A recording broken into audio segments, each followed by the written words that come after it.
तो ये आ गया हमारे पास में क्वेश्चन नंबर 32। चलिए देखिए क्या कहता है, a dielectric slab is inserted completely, है ना, completely between the plates of a charge capacitor, what will be the effect on the capacitance. सबको पता है कैपेसिटेंस के टाइम्स हो जाता है epsilon naught A by D K, है ना।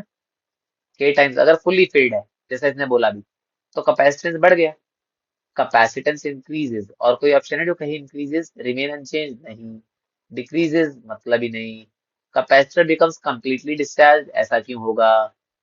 ठीक है, तो ऑप्शन सी इंक्रीजेस। अब आगे पढ़ लेते हैं, because polarisation reduces the effective electric field. Yes, capacitor में फील्ड कम हो जाती है तो आप उसमें और चार्ज स्टोर कर सकते हैं, यानी उसका कैपेसिटेंस बढ़ जाता है।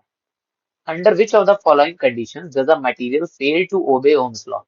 ओम्स लॉ क्या कहता है, V is directly proportional to I, keeping the wire same, temperature same. तो when the resistance remain constant तब मटेरियल फेल थोड़ी होगा, resistance should be constant.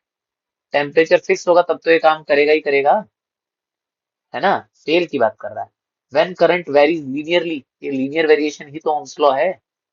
When the voltage current relation is non linear, yes, जैसा अपने पास में होता है ना सेमीकंडक्टर्स के केस में, कि भाई नॉन लीनियरली, ये गैलियम आर्सेनाइड का केस है, नॉन लीनियर रिलेशन है।